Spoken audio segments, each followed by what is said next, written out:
southern shelters so then they can take on more animals. So it's really helping a lot of animals get into some great new homes. And so Daniela, I thought you could kind of show us around this truck trailer that we have. We just got this. Brand new. It's state of the art. I was already telling Zach, it's nicer than my house. We are going to be able to transport over probably 75 to 80 animals, depending on litters. If it's litters of puppies, it can get even more. Our previous truck could not handle this many. It's awesome. It's gotten us this far. It can transport about 40 plus animals a trip, which is once a week, so if you kind of do the math there. But this one, we can go farther, do more, and I'd love to show you guys around.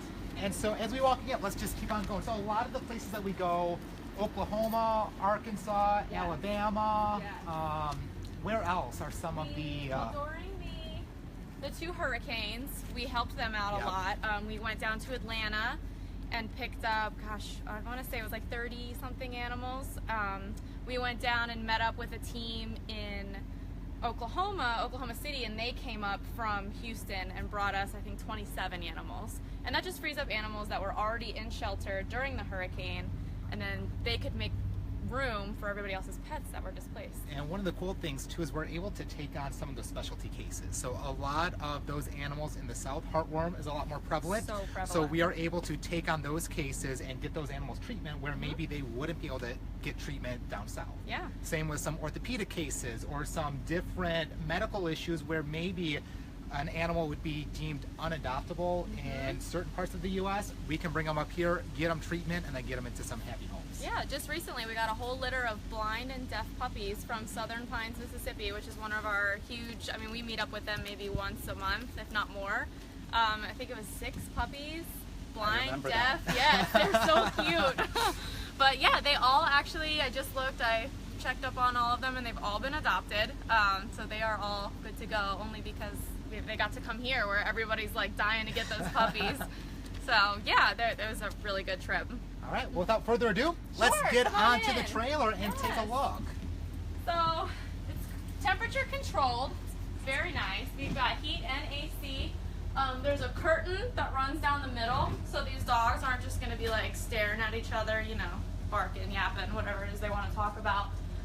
These are all of our large crates. This whole shelf here will hold about, gosh, I didn't even count how many this is, but each dog, this is like extra large lab, Rotties, you know, all those big tall dogs that, you know, it's really hard for the big ones to get homes. So then up here we can put small dogs. We'll be able to put litters of puppies.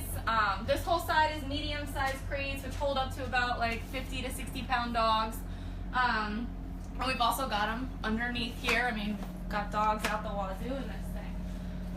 We'll have safety straps for every animal, so we'll be able to, you know, we don't want anybody flying forward, moving around. I mean, we drive really carefully, but crazy things happen. So we've got really nice safety straps that we'll put around the whole thing, so these dogs aren't going to come forward. I feel like the airline lady with like the seatbelts.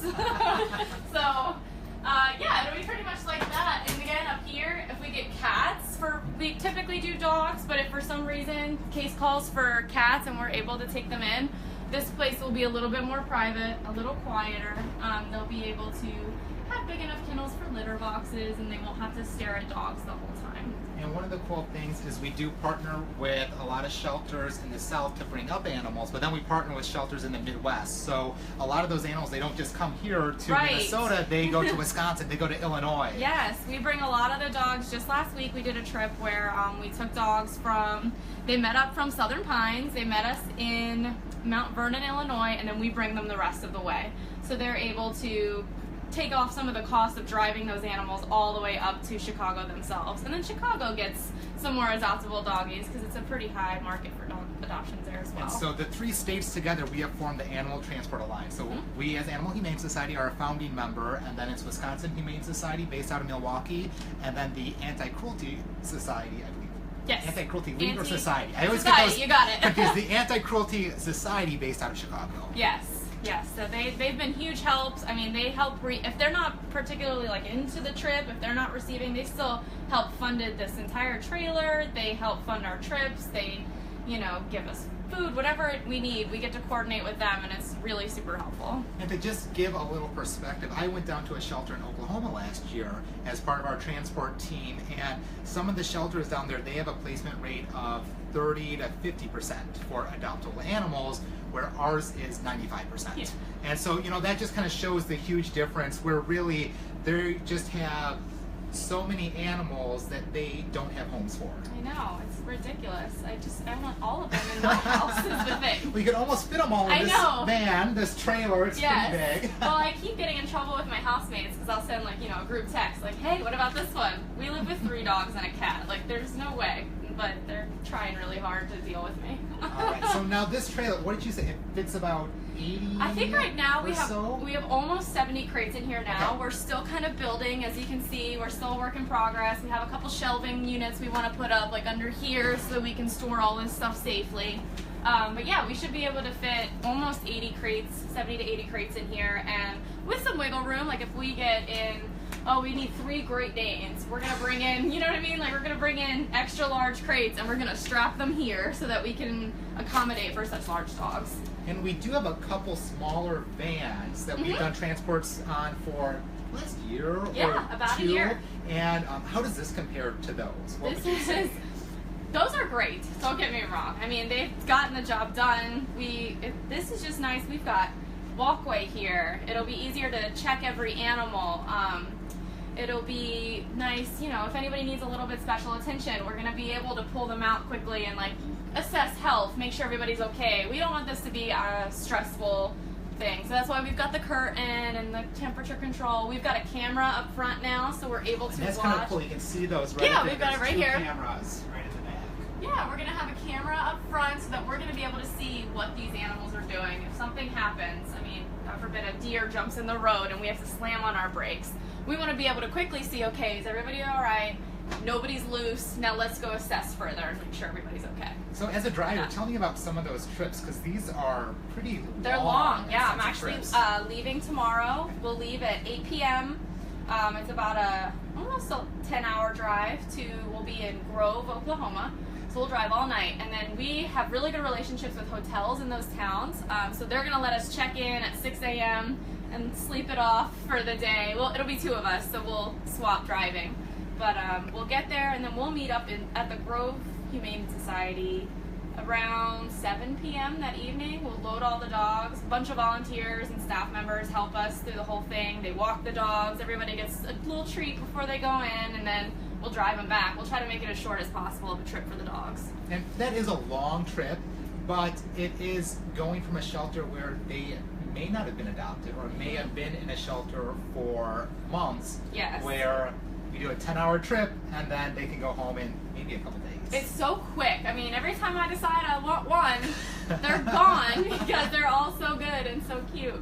But yeah, it's really great. I mean, and all the volunteers, you know, they want the best for these animals. All these people and all these volunteers and staff members in Oklahoma, Mississippi, that's why they partnered with us. They want these dogs to have really good homes, and this is their best chance. So there's always like one volunteer who had a foster dog who's sad that it's leaving, but then I get to email her later in the week and say, hey, Henry got adopted, he's doing great. So what's it like for you? Because these are long trips. We've done about, more than 100,000 miles in the last year we put on our transport vehicle. Life on the road with a bunch of animals. That has to be pretty unique. It is. It's hard in a way because like I just want to love all of them. I want them to all know it's going to be okay and they're going to get somewhere great. But also it's necessary. These dogs had such uncertain futures, and then now they're here, and I just want to tell them all like, hey, it's good. Trust me, you're going to a good spot. And it's not so bad once you get to, we stop every couple hours and check on everybody. We refeed puppies because they got hungry bellies. And then we just kind of give everybody little pets, and then we get back to it. Well, should we go and take a look in the cab area? Sure, it's really and now, nice. Danielle, when you go, you don't just go by yourself, correct? Oh, There's gosh, no. At least 2 drivers? Yes, there will be 2. Now with this truck, we have to follow the strict DOT driver regulations. So we'll have it's called an electronic logging device, because we have to make sure we don't go over hours, and it's all legal and we don't weigh too much and all that stuff. So that's why we have this nice paper bird. I don't know if I can open it or it's small. we sleep in here. I can show it to you back this way as well. We've still got some stuff we're doing. We're gonna put a nice privacy curtain here, but we'll be sleeping back there as we take turns. There's Randy. Hi, Randy. He's another one of our transport lead drivers. We're on Facebook Live, Randy. Hi, everybody. So yeah, it's a really nice vehicle. We're so lucky to have something that's going to be so reliable and, you know, pulling this thing all over the place. So Randy, for you, what's it like being on the road? Love it. It's like you're going on vacation every week. Like a mini vacation. Plus puppies. Sure. Doesn't get much better than that. No, it really doesn't. Yeah. Other questions? Let's see. Rose, do we have any questions from our Facebook viewers? I think we kind of covered it. And, you know, one thing I did want to ask, Sure. has there been a particular animal or even person that you've run into while traveling that really just kind of hit home? Yes, his name was Dean. He was... Person or animal? You remember Dean? It was an animal. He was a border collie pointer mix. So he was all white, but he had freckles and these black ears and these little peats, and oh my god, he sat on my lap for like half the ride because I couldn't do it. I just slept with him in like a nice warm towel because he was scared. I'm not sure where he came from. I think they found him as a stray, but he needed just a little extra loving. And then I tried really hard to get my roommates on board, and it was definitely a no-go. So we've got, and he's a herding breed. We have 2 herding breeds at home already, and they wouldn't have had it. They would have been very upset. But yes, his name was Dean. But there's always one every trip. Always is. Last week it was a litter of 6 Chiweenie puppies that all needed to be in my lap, but they could not. So yeah, there's always one, I think, for everybody. Well, when we transport about 8,200 a year up here, Yes. there's bound to be 1 or 2 Yeah. that I know. really stick out. I know, and we get a list right before we head out of, you know, their size, breed, age, stuff like that, just so we can be prepared with enough food, enough blankets. You know, if we need to make some crate adjustments, we will. And I'm always looking at that list like, oh boy, there's a healer mix, or oh, there's a border collie. I have a soft spot for those ones. Well, what do you say? Let's do one more quick spin around the truck for anyone who's just tuning in. More so safety this features. is our new truck and trailer for the Animal Transport Alliance. Animal Humane Society is a founding partner of that alliance. It is AHS, Wisconsin Humane, based out of Milwaukee, and the Anti-Cruelty Society, based out of Chicago. And the 3 groups come together. We share vehicles. This vehicle, all of our vehicles have come to us because of very generous donors. Yes. So that's why we're able to do that, because of We the love community all of our support vehicles. and our donors. And this is able to transport 80 or so animals at a time from shelters that mostly are in the southern United States that have low adoption rates to shelters in the Midwest with much higher adoption rates. Exactly right. And what is your next trip again? You're heading out tomorrow? Heading out tomorrow with another one of our animal care team members. She has volunteered to come and help get some, we'll probably pick up almost 40 animals from Grove, Oklahoma tomorrow. Well, if you see these bright blue vehicles on the road with the big dog and cat face on them, it is us bringing up animals to Minnesota, Wisconsin, and Illinois, where they're going to get into some really lovely habitats. Yay! All right, well, if there's no questions from our Facebook audience, just want to thank you all for tuning in. We'll let Danielle get ready for her big trip tomorrow. And thanks again for all of your support. We will see you for our next Facebook Live, everyone. See ya! Okay.